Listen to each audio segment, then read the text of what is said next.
2, 3 and take.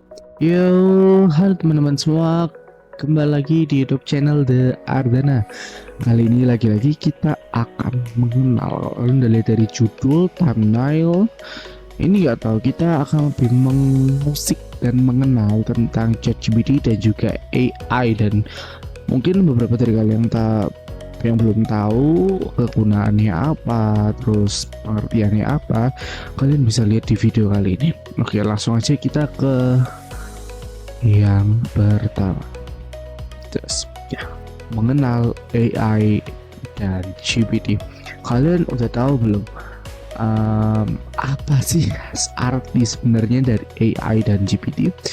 Oke, bentar, aku ini sama lihat di bawah ya. AI sendiri merupakan artificial intelligence.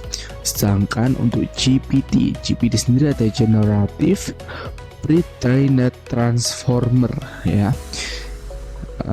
Aku juga belum tahu dan mengingat ya tentang AI dan GPT, pengertiannya dan lain-lain juga. Langsung aja kita lanjut ya. Ringkasan, kali ini kita akan lebih mengenal 5 yang akan ada di slide kali ini. Pertama dari pengertian AI atau artificial intelligence, kedua GPT, generative transformer pre-trained ya, mungkin itu. Habis itu kegunaan dari AI, kegunaan dari GPT, dan perbedaan sekilas dari GPT dan AI. Tapi memang ada beberapa kesamaan dan perbedaan, nanti kalian pasti bisa melihat lah gitu ya. Pertama, apa itu AI? Apa itu AI? Kalian kalau mau baca lebih kilas, pause aja dulu atau bisa dengerin aku ya. Apa itu AI? AI adalah sebuah cabang ilmu komputer yang menciptakan sistem komputer untuk meniru kecerdasan manusia dan memungkinkan mesin untuk belajar memecahkan masalah dan berpikir mandiri tanpa intervensi manusia dengan menggunakan teknik seperti machine learning, deep learning, dan natural language processing. Kalau kalian mau baca sendiri silahkan di pause. Jadi AI itu merupakan salah satu cabang ilmu komputer yang dia dapat menciptakan sistem komputer dan meniru kecerdasan manusia.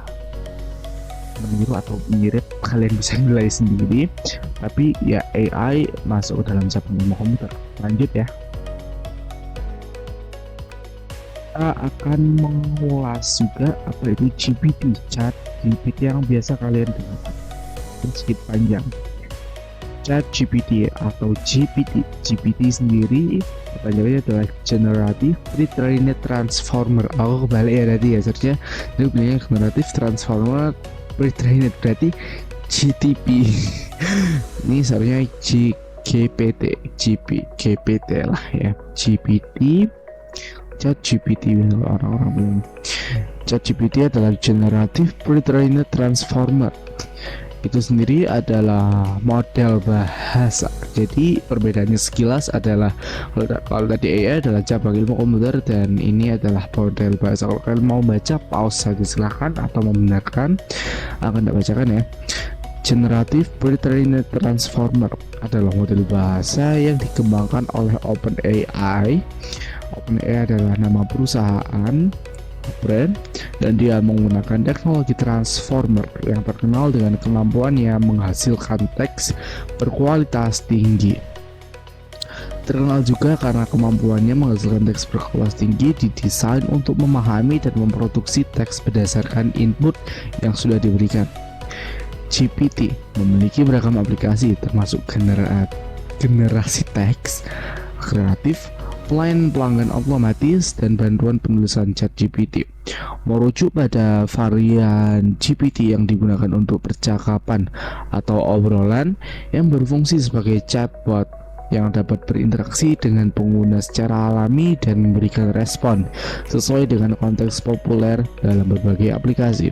ChatGPT digunakan untuk layanan pelanggan, asisten virtual, dan juga hiburan.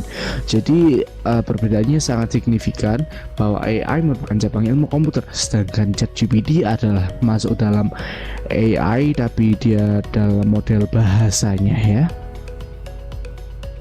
Oke, kita akan melihat juga dalam penggunaan AI. Penggunaan AI di sini ada 10, lumayan banyak. Pertama, kegunaan AI dia dapat menjadi asisten virtual. Dalam arti, dia dapat membantu pengguna dalam berbagai tugas seperti menjawab pertanyaan, memberikan rekomendasi, dan menjadwalkan acara. Jadi, sama kayak asisten nih, benar-benar nih, sama persis nih kayak asisten.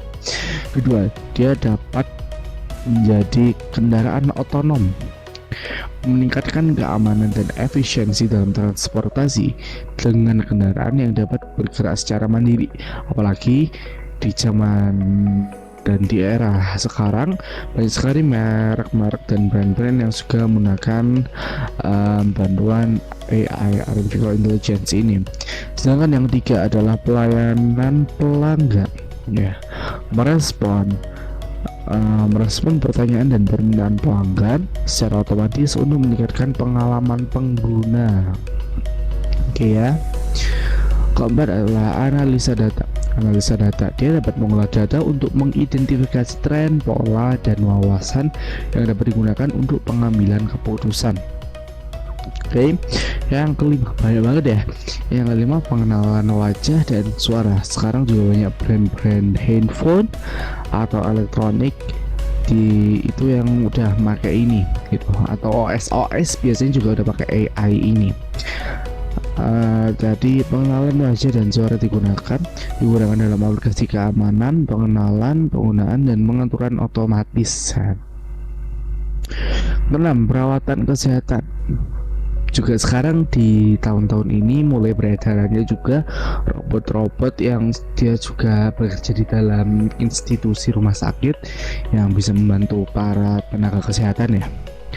Untuk perawatan kesehatan sendiri, dia dapat meningkatkan diagnosa media pengobatan dan perawatan pasien dengan analisa data dan sistem pendukung keputusan. Yang ketujuh, pengelolaan rantai pasokan. Ya. Pengelolaan rantai pasokan dapat meningkatkan efisiensi dan ketetapan rantai pasokan dengan memprediksi permintaan, mengoptimalkan inventaris, dan mengelola logistik. Oke. Kedelapan, pembelajaran dan pendidikan. Menyediakan pengalaman pembelajaran yang disesuaikan, mendukung pengajaran online, dan memberikan umpan balik secara otomatis. Oke, untuk ini aku cukup oke karena memang di beberapa sekolah juga dia sudah benar-benar membuat e-learningnya sendiri untuk para siswa dan guru. Jadi dan beberapa juga sudah menggunakan AI atau artificial intelligence. Jadi ini cukup membantu juga ya. Kreatif, yang 9, kreativitas, dia dapat menghasilkan karya seni, musik, dan desain secara dengan menggunakan teknik pembelajaran mesin. Ini mungkin cukup membantu, tapi mungkin juga ada beberapa musisi yang lumayan terganggu dengan ini, tapi juga beberapa yang membantu. Yang terakhir, ke-10, keuangan. Nggak tahu ini. Katanya keuangan ini menangani analisa risiko, pengelolaan investasi, dan deteksi kecurangan dalam transaksi keuangan. Oke, ternyata kalau kita lihat juga dari penggunaan AI ini cukup bagus-bagus dan masih masuk di logika lah. Kita lanjut ya. Kita lanjut ke kegunaan GPT atau ChatGPT. Ini sama ada 10, tapi per satu segmennya dia ada 2. Enggak dong, ini ada 10 tapi panjang-panjang, bukan per satu segmen ada 2 ya. Pertama, sama banget, dia dapat menjadi asisten virtual karena lagi-lagi GPT ini sama AI itu sama aja, beda sih. Mau dibilang sama ya hampir sama, beda ya ada bedanya, jadi nggak tahu lah mau dibilang apa. Dia dapat menjadi asisten virtual. Dia dapat digunakan sebagai basis untuk membangun asisten virtual yang dapat berinteraksi dengan pengguna dalam percakapan alami, menjawab pertanyaan, memberikan rekomendasi dan ataupun membantu dalam tugas-tugas sehari-hari gitu ya. Yang kedua, pelayanan pelanggan. Pelayanan pelanggan otomatis ChatGPT digunakan dalam sistem pelayanan pelanggan otomatis untuk merespon pertanyaan dan masalah pelanggan secara cepat dan efisien tanpa perlu intervensi manusia. Oke, tanpa intervensi manusia. Dan yang ketiga, dia dapat membantu penulisan ya. ChatGPT dapat membantu dalam penulisan konten seperti artikel, laporan, atau pesan dengan memberikan saran atau menghasilkan teks berdasarkan input ya. Input atau prompt yang diberikan.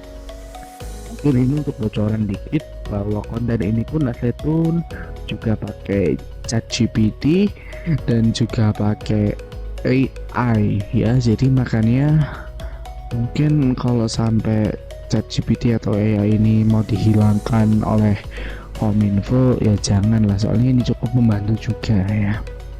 Soalnya pasti ada beberapa berita bahwa ChatGPT dan AI ini mau dihapus oleh Kominfo. Oke, lanjut aja langsung. Habis itu tadi yang edukasi ya, tadi kan habis membantu penulisan. Edukasi digunakan sebagai alat dibantu dalam pendidikan untuk menjelaskan konsep yang kompleks, memberikan latihan atau memberikan umpan balik kepada siswa dalam bentuk pertanyaan dan jawaban. Hiburan digunakan untuk menciptakan interaksi yang menyenangkan dengan pengguna. Dalam bentuk bermain, cerita interaktif atau percakapan kreatif. Penelitian digunakan oleh para peneliti dalam berbagai bidang untuk menganalisa teks,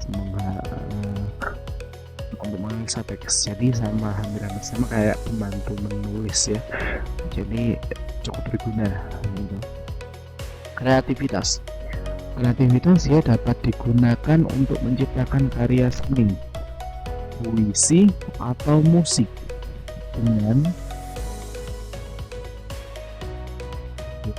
atau menghasilkan konten berdasarkan tema atau gaya tertentu.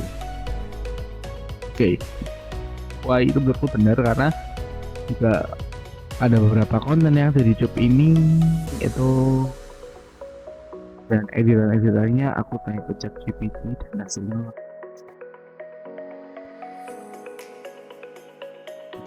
mungkin bisnis ini dari beberapa perusahaan juga tertentu ya.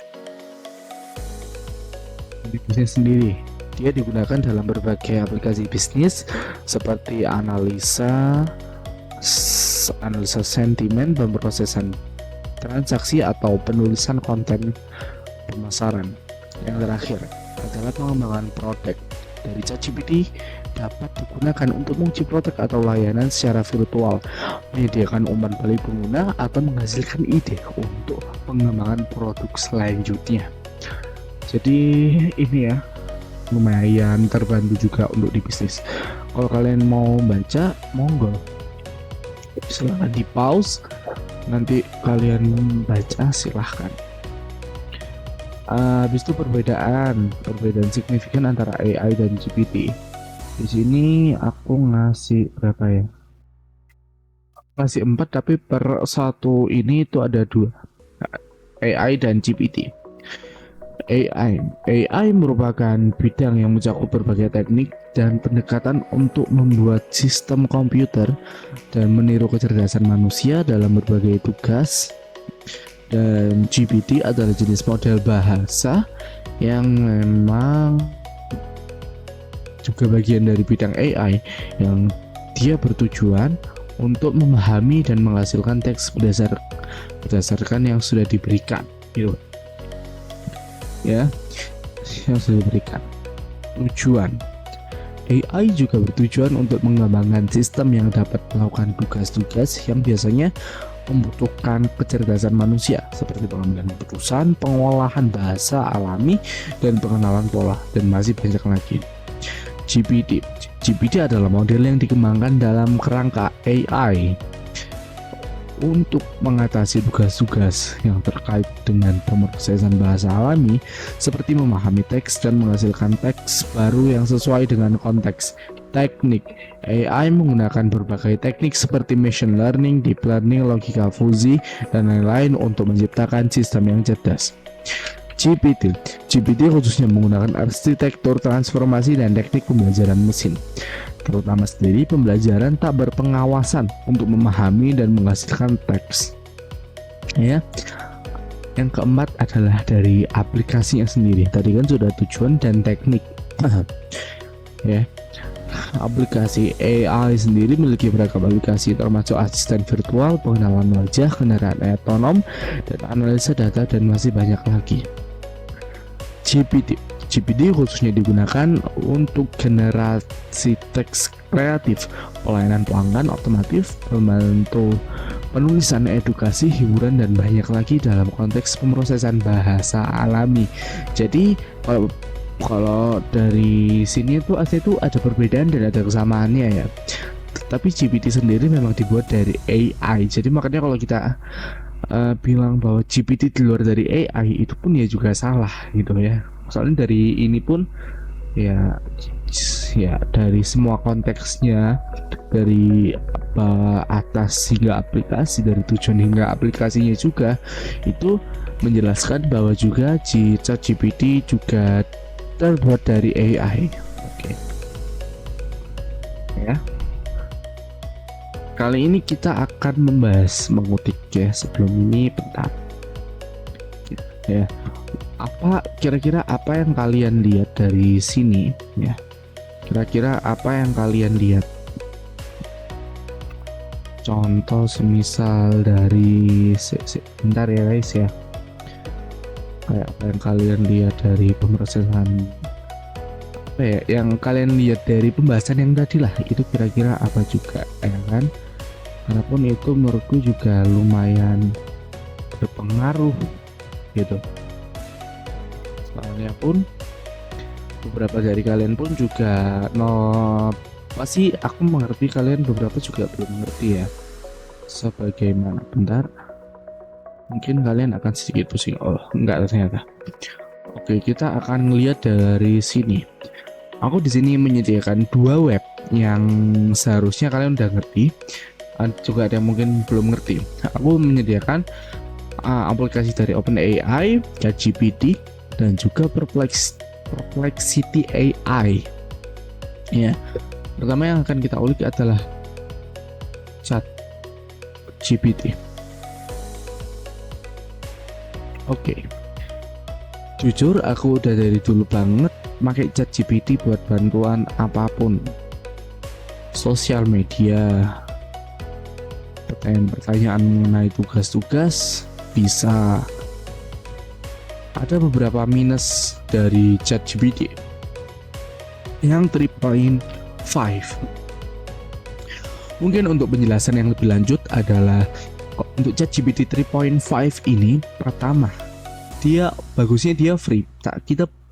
Kita ini akan ngomong tentang minusnya ya. Untuk minusnya dari ChatGPT 3.5 ini atau 3.5, pertama bahasanya masih kurang. Jadi menurutku masih bahasa robot sekali, dan juga informasi yang kita dapatkan itu benar-benar stuck di Januari tahun 2022. Jadi kalau kalian pengen masuk ke informasi yang terbaru pada tahun 2002 Januari 2022 ke atas, berarti 2022 Februari sampai hari ini adalah 2 Januari 2024, itu sudah ada informasi yang lebih lanjut yang didapatkan dari ChatGPT 3.5, dan bahasa-bahasanya pun itu pun ya masih kelihatan sekali bahasa-bahasa Google yang memang masih baku gitu. Tapi menurut saya kalau memang kalian benar-benar ingin menggunakan ChatGPT dengan bagus, dengan baik, dengan benar-benar bukan buat contekan atau gimana, buat bisnis apa, kalian bisa berlangganan ke ChatGPT, itu ke ChatGPT 4. Ini bayar sekitar $20 untuk perorangan per bulan, dan untuk tim $25 per bulan. Itu menurutku kalau ChatGPT yang bayar itu bahasanya akan lebih halus, informasi-informasi yang akan Anda dapatkan akan lebih maju dan lebih terbaru. Ya, ada beberapa kebuktian kalau memang ini informasi-informasi ini memang maksimal di tahun 2002, dimana di 2002 aku ketik P 2023.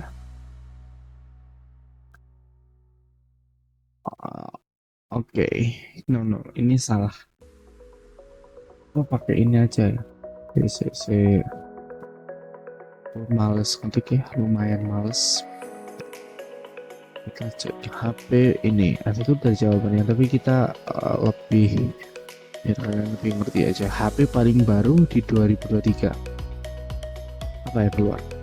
Pada tahun 2023, HP Hewlett Packard telah meluncurkan sebagai produk baru termasuk laptop, printer. Wow, salah lagi. Ini udah salah banget. Tapi kalau kalian di sini HP terbaru tahun 2023, dan bisa lihat maaf tetapi sebagai model bahasa yang terakhir diperbarui pada Januari 2022. Ya, ini adalah kenyataan bahwasannya memang ini terakhir atau ya Januari tahun 2022 gitu. Kalau kalian pun ingin memakai ini untuk mencari informasi tahun Februari 2022 ke atas, itu nggak bisa karena ini terakhir diperbarui pada Januari 2022. Dan kalau kalian pengen yang baru ya ini aja, GPT-4. Di sini udah banyak kalian bisa bikin artikel nanya tentang otonomi daerah, bisa semisal contoh ini. Otonomi daerah, makalah otonomi daerah, pendukung dan hambatannya. Aku minta 15 halaman tapi nggak tahu ini kira-kira sampai 15 halaman apa enggak ya. Pokoknya juga ada. Judul otonomi daerah, pendukung dan hambatan di Indonesia. Lengkap ada pendahuluannya. Otonomi daerah merupakan bla bla bla bla bla bla di Indonesia dalam 15 halaman. Ada latar belakang pendukung otonomi sehingga ada studi kasus dan kesimpulannya lengkap. Oke. Ini yang diberikan dari ChatGPT 3.5 dan pasti ini jelas-jelas informasi dari tahun 2000, terakhir tahun 2020. Kita cek lagi dari Perplexity AI. Nih. Beda kan? Bukan aja dong. Ini kan ChatGPT nih, ini kan ChatGPT new chat. Ini kan ChatGPT chat open AI.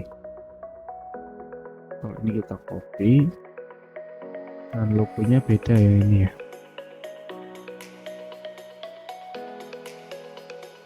Ini beda bro. Nih. Ini dibuat oleh OpenAI, kelihatan kalau Perplexity dia dibikin oleh Perplexity sendiri. Perplexity AI namanya adalah Perplexity AI. Kita langsung aja buka. Beda. Ask anything, let knowledge begins. Kita semisal di sini mau tanya ini. Bagaimana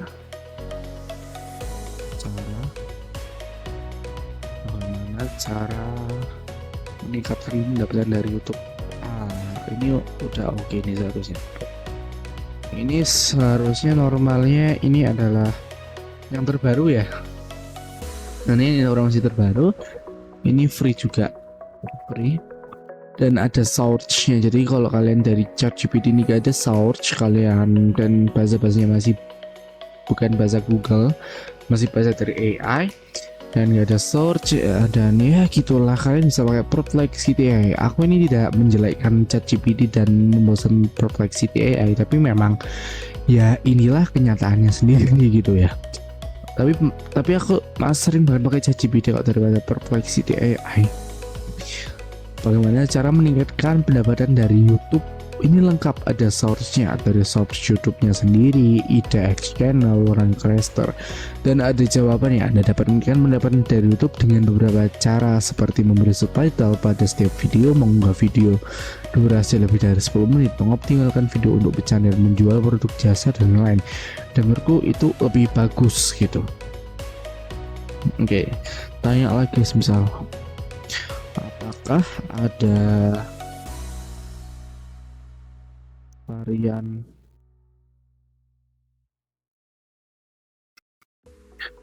COVID terbaru? Kita tanya. Iya, terdapat beberapa varian terbaru dari virus COVID-19 dan lengkap nama varian virus corona dan lain-lain. Oke. Yo, dan ini untuk kolosnya yang tadi, karena tadi aku masih ngecek video, soalnya kepotong ya. Takutnya ada yang salah dan harus record ulang. And I'm sorry ya. Jadi ini untuk ini aja, untuk apa ya? Apanya itu kesimpulannya dari video kali ini. Masih basah cuy rambut. Oke. Udah nggak usah ngarasin rambut sendiri. Apa ya, mungkin kalau kita lihat sendiri ada beberapa perbedaan dari ChatGPT dan Perplexity AI ya.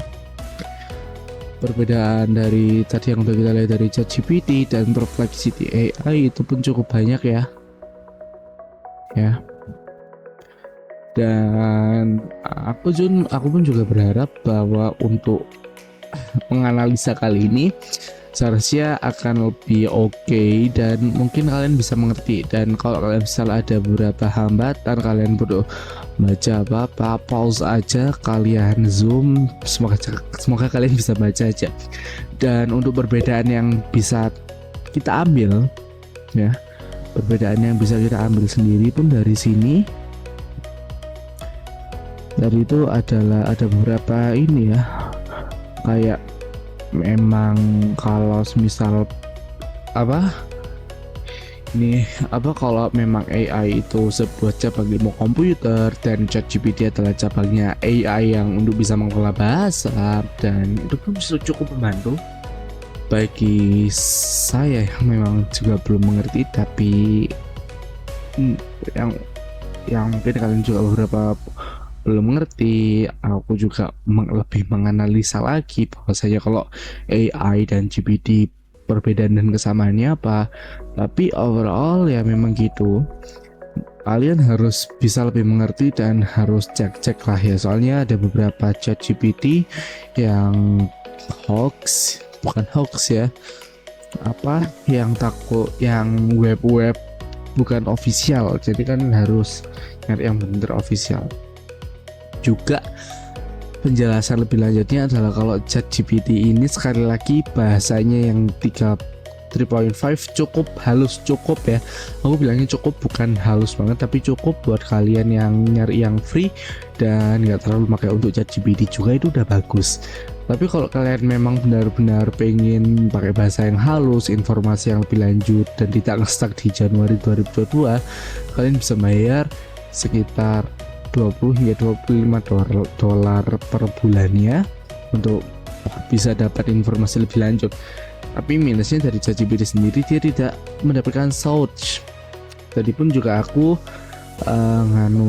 nambah lagi bahwa ada kayak ChatGPT tapi dia AI, yaitu adalah Perplexity AI. Dia adalah artificial intelligence yang chatbot ya, message gitu, sama kayak ChatGPT, tapi dia mengeluarkan search-nya seperti tadi, kayak apakah ada varian COVID terbaru, bagaimana cara mendapatkan dari YouTube, itu udah ada source-nya dan lumayan sekali. Dan disclaimer, ini ya, kalau kalian mau bikin jurnal atau skripsi biasanya mahasiswa ya ini. Biasa kalau mahasiswa itu dia buat skripsi tanya ChatGPT banyak banget. Itu buat para guru atau dosen, siswa juga biasanya nyari-nyari jawaban, dan dosen buat mahasiswa-mahasiswa yang licik-licik dalam skripsinya nyari dari ChatGPT. Itu tenang aja, itu bisa dicek melalui software. Dan ini aku masih nyari juga, aku lupa nama softwarenya apa, masih tak inget-inget. Mungkin lain kali kita bisa menganalisa software itu ya. Jadi itu kalau buat para dosen dan guru kalau pengen tahu kalau ini kayak jujur atau enggaknya siswa pakai ChatGPT atau enggak, mungkin bisa dicek. Aku juga masih nyari. And okay, thank you for watching, dan jangan lupa subscribe, like, comment, and share. Semoga tutorial ilmu kali ini apa ya? Semoga menganalisa kali ini bisa membantu kalian. Oke, and bye bye. Jangan lupa subscribe, like, comment, and share video nih. See you.